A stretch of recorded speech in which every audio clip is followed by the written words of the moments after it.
What's going on, everybody? I'm here with Celeste. Hi. So Celeste is brand new to the business as well. How long you been here for? This is my third week. Third so brand week. new. Brand new. Yeah.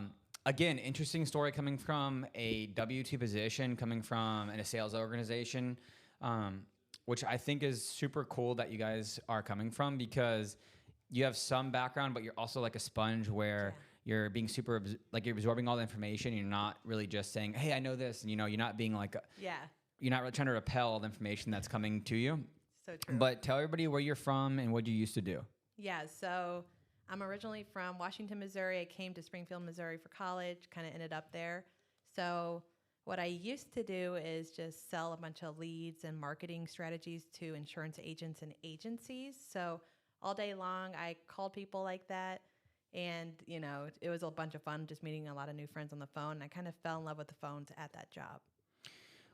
Whenever you were, like, obviously you were selling leads and stuff to insurance agents and agencies, and you probably talked to a lot of different people in a lot of different organizations. Whenever you're looking at transitioning from that W-2 position that was W-2 plus commissions to a full commission-based independent contractor position, what initially had you interested and what made you want to look into Family First Life? Yeah, so I spoke to a lot of different companies. That was really a huge thing for me because I didn't know how to leave or who to go to because I was a little scared in that point. But I talked to Family First Life agents all day long. What's really beautiful about them and why I came here is because I can own my own book of business. But most importantly, I could really grow a team and really start to mentor people that way. So that's why I came to Family First Life. So it was mostly about freedom. It wasn't necessarily about knowing that you were going to make the most amount of money in the beginning. It was like, hey, I want to be able to own my time. I'd be able to control my income. And I wanted to be able to build a business that would last a really long time. It had nothing, it wasn't really about just the money in the beginning. No, not at all. I actually thought I wouldn't be able to sell anything for 6 months because I'm a slow learner. And that's also something that was on my mind. Like, how long will it take for it to click? But it wasn't, the money really wasn't that for me. It was to be around the right mentors and trainers to make sure I can get to that position. Yeah. And obviously, you work with Alethea.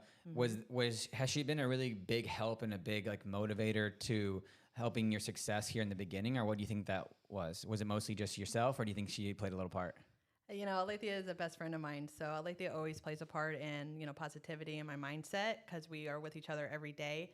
But I think it's a lot of my mental as well to know to keep going, be very driven. So I know I can always do it. It's not like I was never scared of will I win? It's just or if I'll win, it's just when will it happen for me and when will it click? Is it 3 months, 6 months, 9 months down the road? But I know I would win, and that's a known thing in my mind. So it's picking up the phones, just keeping it going. So I think it's all mental. Yeah. And we were doing a sales conference the other day, and you were up there talking with everybody and sharing your story. I thought it was really cool and unique about where your mindset was and what you were doing to motivate yourself and drive that mindset into actual production. Would you share with everybody about what you did to, manipulate your mindset to be in that successful space? Yeah, I'm a huge believer in writing your own goals down and having a vision. Everyone who's ever known me says Celeste is the most visionary person because she has all these dreams, but will it ever happen? And it's so true. I write them down every single day, 3 daily goals, 3 long-term goals, and 3 goals for the week. And then I sign my name. So doing that has been very important to keep positive and to keep moving because some days, some weeks you don't sell until the last day or whatever it is. And just kind of staring at the goals is extremely important to be positive and just to keep going, honestly. So that's a big thing. I love that. I'm the opposite. I don't write any of my goals down. I just have a vision in my head, and I know that sweat equity is going to win. Yeah. But I think the concept's the same. It's at the end of the day, you have to believe in yourself. You have to know where you're the end destination because you have to have a vision of where you're going. But you have to. It's not going to happen on its own. You have to show up and work every day. Yeah. And since I probably believe that you're working more now than you did before at your other job. 100%. But what's your schedule look like now, and how many leads are you buying? What does it look like in terms of your day-to-day operation? Yeah, so I wake up at 6:30 in the morning. I get ready. I hit the phones at 8 a.m. Me and Alethea have a morning meeting at 8:30 just to write down our goals, to keep each other accountable.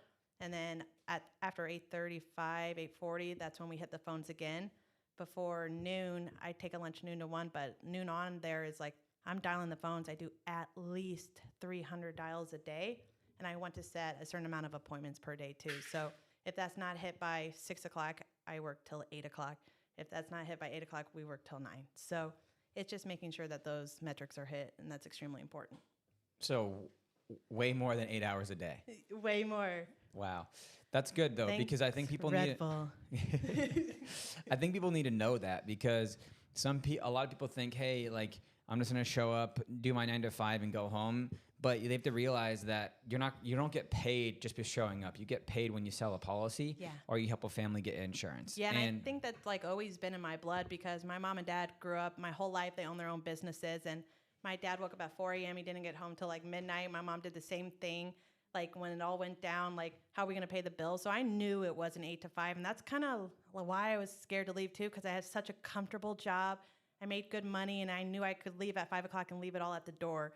But my dad said, like, you know, when you start your own business, you can't leave it at the door at 5 o'clock. It kind of drags into your life, which is a good and bad thing. But like I knew that because my parents have always done it, so it was something that's why I kind of, should I do it? And then at one point I just woke up and I went. Were you whenever you got your insurance license, it was probably how long before when you got your insurance? How long did it take you to actually start selling insurance? So I got my insurance license. I wanted just to know more about the products when I was selling my leads. So I got it 2 years ago. Mm-hmm. But from when I was super serious to go, I would say like in my mind, I made up the decision 2 weeks before, and then I left and decided to chase my dream.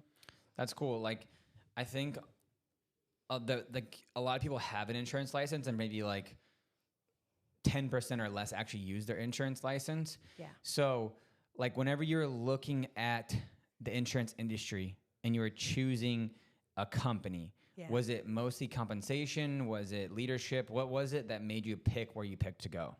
I wanted to be a part of a team. I love to win, and I love to be around winners. So when I came to Family First Life, I met Calvin, I met Norm, I met all these great people here. I knew it was the right decision because they said they would help me. I could be a big producer, and they believed in my dreams as well. They weren't just fake and it's like, oh, okay, yeah, go see if you can achieve them. It was real, and they believed in me. So that's why I chose Family First Life, because they could train me. That was number one. That's all I wanted. And then I knew the money would come after. Yeah, and you've been very, very coachable, and like your ability to pick up things, like obviously is not like the quickest. I'm a slow learner. Yeah. But you know that you're a slow learner, and you let people know ahead of time, which prepares them to let them know like, hey, it's gonna take me a few shots, which is all right, because you're picking things up every single time we have a conversation, and you're like reapplying those.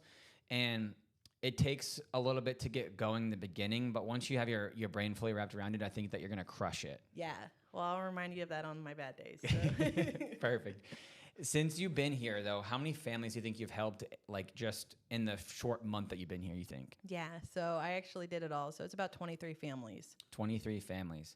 That's a lot in your first month. That's more than I did my first month. Really? Yeah.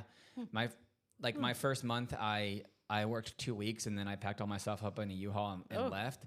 So I wasn't the best in the beginning, but I was pretty bad on the phones, actually. I was struggling. I actually ended up going door knocking my first week, and I had a kidney stone, so it was a bit of a disaster. Yeah. But it's cool to see, like, in your first month, you made an investment in leads. Yeah. You've made an investment in traveling to do a lock-in, to like get hands-on training. Yeah. You've made quite a few like initial investments before getting paid. How much do you think you've spent altogether before returning an investment? A few grand at least. A few $1,000s. Yeah, at least, like coming here and just investing in myself and the leads. Yeah, it would be a few grand. Yeah. Most people aren't willing to do that. That's the thing. Most people are not willing to invest money in themselves to ensure their success or to get around people that are successful. So whenever someone is willing to do that, or like if we bring on a new agent and they're like, hey, I don't have money for leads, or I can't come here to learn, like there's a way to figure out how to make $500. There's a way to figure out how to make a couple grand to go do something to figure it out. Because if you wanted to go on vacation, you'd figure out how to make a couple grand, right? 100%. But if you want to invest in yourself and learn a new skill or take on a new career, people have a really hard time to spend a couple grand, which blows my mind. Well, that was actually a big concern of mine on why like I didn't leave for so long. It was like I have no money. I didn't save right. I'm so stupid. Why didn't I do this? I made so much money. Why wouldn't I have saved anything? And that was why it was so scary to leave, because I had nothing in the bank account. So once again, I just referred back to the training. That's like every interview, every time I said it was like, I need to be trained right, because I can do like the initial like 200, 300 for age lead, whatever it is, like, but I need something more where I know I can be more productive. So that was a huge thing on my mind every single night. Yeah, and there's been a ton of support to help you in the beginning, because you're showing up and putting in the sweat equity, and you're showing up and putting in the dials. But on average, I feel like, how many dials would you say you make a day? Minimum 300. Minimum 300 dials. How many people do you think you talk to from the 300 dials that you make? Some days are better than others, but 20 to 30. 20 to 30. And you set appointments with and you'd probably set appointments with how many of those people? 5 to 10. 5 to 10. Brand new. Brand new. That's good. That's good. And then of those amount of people that you set appointments with, what do you think you would say that number you would actually close? If I got in front of 5 people, it's 3 down, I would say. That's good closing ratio. Yeah. So it's not like you're closing every single person you talk to. It's not like you're closing every single lead that you purchase. You're talking to every lead that you purchase. It's a small percentage, but since the compensation structure is so strong, like closing 1 deal recoups your lead cost, closing 2 deals puts money in your pocket to buy new leads, and closing 3 deals puts money in your pocket for whatever you want, right? Yeah, Miami, right? Is that where you want to go? Yeah, that's where I want to go. You're living in Springfield, Missouri now, right? Yeah. What do you like about Springfield, Missouri? Honestly, I never had internet or delivery services before I moved to Springfield, so I love how I can just order food and show up on my doorstep, and I love Instacart and Walmart deliveries, so it's a win-win. Springfield has that? Oh, it has so many of them.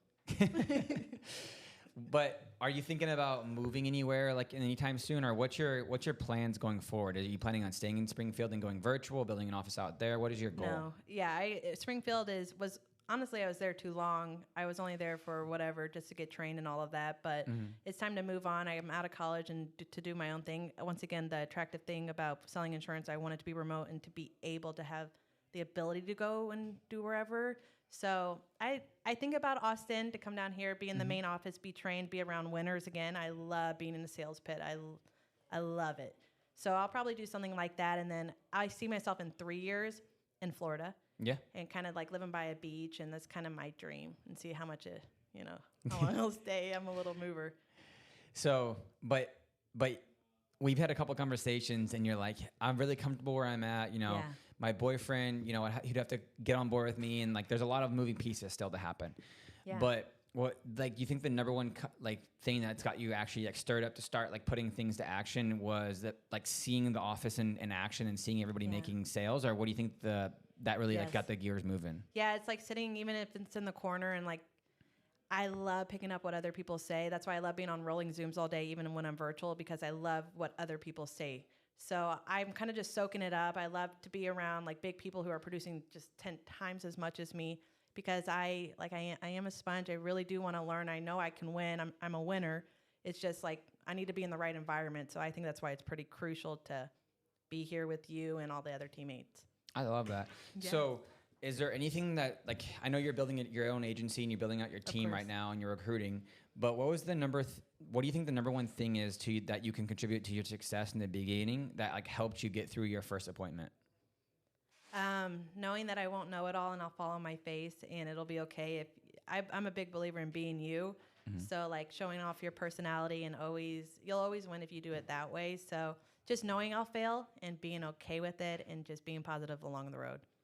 And you didn't just try to attempt your first appointment by yourself. You really were like, hey, I'm going to need some help through it. Yeah. Like, I'm going to probably stumble. I'm going to get told no. It's going to be okay. Yeah. But you just knew that someone was around you to help you, guide you through that appointment, and it all worked out. The clients are not going to bite you through the phone, right? That was the most important. Was I knew that, like, I could show the call to someone, or to say, hey, I messed up here and I didn't know how to talk, or they hung up on me here, what happened? And I knew somebody would tell me what to say, and I could keep moving forward. Is there any adjustments that you've made in the last couple of weeks that have helped you progress in your dials and your appointments and your phone script? I would say, like, when I first get a script, I'm like so diehard script, read it over and over and over, and I think it's really important to do that. But I think as I kind of progressed and keep going, now I can add my own flair into it, where they start to really like me on the phone, and I can build a rapport real fast. And now it's just closing them out and getting the money, because at that point it's a no-brainer. If they have the money, if they have the need and they have the value, it's a winner at that point, because I can make them my friend in the first 10 seconds. That's not a problem. Yeah. And in the beginning, I wasn't doing that because I didn't add my flair. Now I can add my flair, and it's a win-win.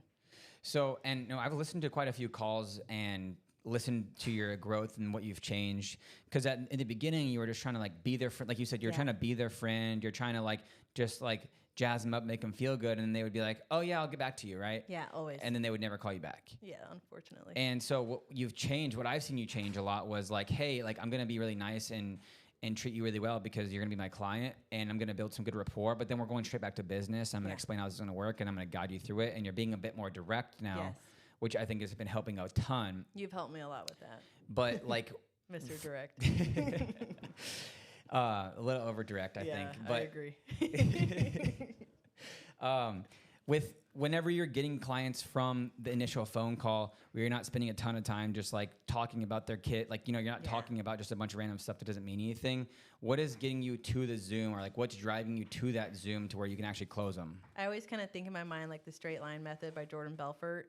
And I like when I kind of go up and up and up and I'm talking about their dogs, it's like, how do I bring it back to business? So I kind of always going back to business and always asking for it, because sometimes I wouldn't even ask for the money or whatever. And it's like, why are you even on the phone? You're not helping anyone.